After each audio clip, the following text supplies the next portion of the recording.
I've studied and worked with tech startups for 21 plus years. Startups are different from established businesses. They focus on growth and being game changers.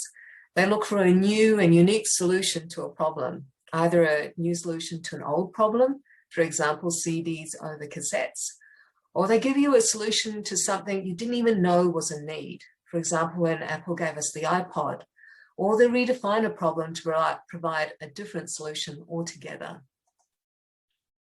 The aim of any software startup is to become a unicorn, achieving 1 billion revenue in the first year by aggressively opening up markets for a highly scalable product. Although we've heard that the huge increase in the transgender movement is a grassroots movement, or social contagion, human rights movement, or a typical generational youth rebellion, I'll argue here that the heart of this movement is just business. The gender identity phenomenon has achieved huge growth by creating a killer brand that can be accessed by consuming medical treatments. The target consumers of this product are teenagers who are forming their identities in an identity-obsessed world. Market demand is developed through viral marketing and underpinned by legal challenges and social advocacy in the background. Okay, so what is driving this? Out Leadership is a networking organization that helps companies engage the LGBT market. They value the market as a $5.2 trillion industry. That is the scale of this business. Out of the LGB and the T, there is limited opportunity to sell to the LGB. The T requires lots of products and services to maintain itself: makeup, specialist clothing, drugs, surgery. While adults have largely made their choices, youth can be influenced to become consumers. It is why many countries have laws against advertising directly to children. The growth potential is in the youth transition market. The trend in GD clinic referrals seen elsewhere in the world is reflected in Australia. The youth transitioning industry is engaged in the selling of experimental drugs, puberty blockers, cross-sex hormones, surgical procedures like castration and double mastectomies to transition youth to conform to the appearance of their opposite sex. So the startup mentality starts with the problem. The problem that this youth transition industry looked to solve is gender dysphoria in youth, which is a persistent unease a youth may have with society's gender norms related to their sex. Although, according to gender advocacy groups, there are some 85 plus genders, the youth transition market provides products that support only a male or female sex binary. Identity marketing or branding is a big part of selling this kind of product.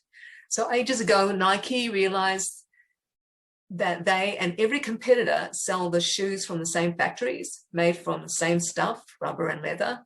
So to gain supremacy, they associated cool or exciting people with their product to suggest you could identify as a cool or exciting, or whatever the branding was, if you brought their shoes over others. The brand for gender affirmation is gender identity. The old solution for children was a watchful waiting approach, a form of personalized talk therapy that reconciles a youth with their sex. The outcome for this solution, according to transgendertrend.com's analysis of over 10 studies, shows that the majority of children treated for gender dysphoria, between 73 and 98%, were observed to cease a transgender identity and reconcile with their biological sex. In other words, they grew out of gender dysphoria. The youth transition industry redefines the problem. Instead of reconciling the youth with their sex, the new solution affirms that a youth is, in fact, in the wrong body, and therefore, that body, via its product line of drugs and surgery, can modify the consumer's appearance to that of the opposite sex. This new solution is called mandatory affirmation or gender affirmation. One of the major advantages of this solution over the old is that it's likely to have the consumers have a lifelong dependence on ongoing drugs, surgery, and hormones. But with the new solution, it's been estimated that the consumer going for full transition is worth something like 50 to 150K over their lifetime. So this is a far more profitable solution than the watchful waiting or individual talk therapy. Growing the market relies on a brand marketing, which is driven by LGBTQIA youth advocacy groups who are provided government grants, allowing them to make marketing videos, run large events, galas, shows, dances, etc., targeting 13 to 9 age bracket, evangelizing the cause and promoting recruitment, school advocacy group programs promoting gender identity ideology, internet advertising via Instagram and YouTube influencers, those guys are like walking billboards, direct internet marketing to youth bypassing advertising laws, LGBTQIA sponsors like Netflix, creating sympathetic trans children films. With every new startup, there are risks. Several business and legal risks to the industry are that the wider public may not be fully on board with experimental drugs, cross-sex hormones, and surgery on young people, particularly under 16, especially as the process can cause irreparable harm and permanent changes that can't be undone if the youth changes their mind and want to reconcile with their sex. Desisters, detransitioners, which are failed consumers, can put the industry in a bad light. Negative press reports could have an impact on the bottom line. Outspoken people against these practices may be listened to. This is all bad for business.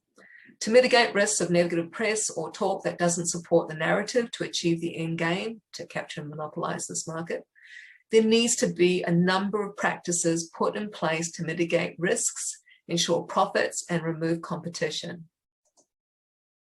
So, assisting the promotion of gender identity ideology in law and marketing, the world's largest law firm, Dentons, have partnered with media conglomerate Thomson Reuters to create an LGBT advocacy handbook. It focuses on strategies to mitigate these business risks. It also sets out 9 common goals to pursue, which creates alignment for group advocacy across the world.